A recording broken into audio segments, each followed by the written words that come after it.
பூராமே டாக்டர் திவாகர் அவர்கள பத்தி தான். அவர அவர வந்து கிண்டல் பண்ணி இவங்க வந்து போட்டு இவங்களுடைய யூடியூப்போட வியூஸ கூட்டுறதுக்கு இவங்க பேசுறாங்க. அப்ப இதுலேருந்து நமக்கு என்ன தெரியுதுன்னா, ஒரு மனிதன் வளர்ந்து வர்றான். அவருக்கு வந்து ஆதரவு குடுக்கணுமே தவிர, இது போன்ற எதிர்ப்புகள தெரிவித்து, அவர் வளர்றத வந்து வளர்ச்சிய வந்து தடுக்கிறதுக்கு பார்க்குறாங்க. அதே நேரத்தில பார்த்தீங்கன்னா, அவர் போடுற வீடியோக்கள் கீழ பூராமே பொதுமக்கள் ஆதரவு குடுக்குறாங்க. ஒரு சில கயவர்கள் போயி ஆபாச கமாண்டுன்னு சொல்லி வரிசையா ஆபாசமா, தமிழருடைய பண்பாடு இதுதானா? தமிழருக்கு இதான் சொல்லிக் குடுத்துருக்காங்களா? நீ ஒரு வீடியோவ பார்க்குற, உனக்கு பிடிச்சா பார்க்க போற, பிடிக்கலைன்னா அடுத்த வீடியோ போய் பாரு. உன்ன யாரும் கட்டாயப்படுத்தலையே. இந்த வீடியோவ பார்த்துட்டு, அந்த வீடியோ அவர மனது புண்படுற மாரி, ஒரு சில கயவர்கள் தான். அது மாரி தொடர்ந்து அவர் வந்து பல்வேறு விழிப்புணர்வுகள செஞ்சுக்கிட்டு வர்றாரு. அவர் வந்து ஒரு மருத்துவ துறையில இருக்கிறனால, அவர் என்ன செய்றாரு அப்படின்னு பார்த்தீங்கன்னா, தொடர்ந்து பல்வேறு விழிப்புணர்வு வீடியோக்கள போடுறாங்க. அதெல்லாம் அவங்க கண்ணுக்கு தெரிய மாட்டேங்குது. அதில பார்த்தீங்கன்னா, நேத்து கூட சமீபத்தில ஒரு வீடியோ போட்டிருந்தாரு.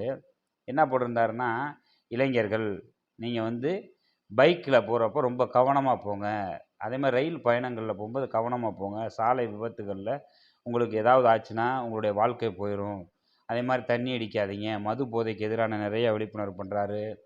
அதே நேரத்தில மருத்துவ சிகிச்சை பற்றி அவருடைய வீடியோக்கள தொடர்ந்து போடுறாரு. அவர் ஒரு பிசியோதெரபி டாக்டர். அதே நேரத்தில மருத்துவ துறையில வந்து அவர் வந்து நெறைய மோசடிகள வந்து மருத்துவத் துறையில ஒரு சிலர் என்ன பண்றாங்கன்னா, வேலை வாங்கி தர்றோம் அப்படின்னு சொல்லி நெறைய பேர் மோசடியில இறங்கியிருக்காங்க. அத வந்து இவர் வந்து கண்காணிச்சு, அந்த பிசியோதெரபி மருத்துவர்களுக்கு வந்து இவர் வந்து நெறைய விழிப்புணர்வு பண்ண போய், இன்னைக்கு நெறைய பேர் அந்த மோசடியில சிக்காம தப்பிச்சுக்கிட்டாங்க. அந்த மோசடி நபர்கள் இவர வந்து என்ன பண்றாங்கன்னா, ஒரு கட்டம் கட்டி, தொடர்ந்து சமூக வலைதளத்தில அவங்களே பணம் குடுத்து நெறைய பேர வந்து உருவாக்கி விடுறாங்க. உருவாக்கி இவர வந்து எப்படியாவது பேர கெடுத்துறணும் அப்படின்ற மாதிரி ஒரு ஒரு கூட்டத்தையே உருவாக்கி விடுறாங்க. நம்ம தொடர்ந்து பார்த்துக்கிட்டே வர்றோம். மதுரை மண்ணின் மைந்தன் டாக்டர் திவாகர் அவர்களுக்கு நம்முடைய முழு ஆதரவு. அதேமாரி பொதுமக்கள் நெறைய பேரு எங்க பார்த்தாலும் அவருக்கு நெறைய ஆதரவு பெருகிக்கிட்டே இருக்கு. சினிமால இந்த அளவுக்கு ஒரு வளர்ச்சி அடைகிறாரு அப்படின்றத பொறாமையினால பாருங்க, தொடர்ந்து அவருக்கு வந்து ஃபோன் பண்ணி டார்ச்சர். அதாவது இப்படி ஃபோன் பண்ணா அவரு ஃபோன் எடுக்காம விட்டுருவாரு. இவருக்கு வாய்ப்பு வந்து குறைஞ்சிரும்ன்ட்டு, கிட்டத்தட்ட ஒரு நாளைக்கு 200 ஃபோன் ராங் நம்பர்லேருந்து பேசி, அவர்ட்ட வந்து பேசுறாங்க. அவரு காவல்துறையிட்ட புகார் பண்ணியிருக்காரு. அதனால தமிழருக்குன்னு ஒரு பண்பாடு இருக்கு, நாகரிகம் இருக்கு.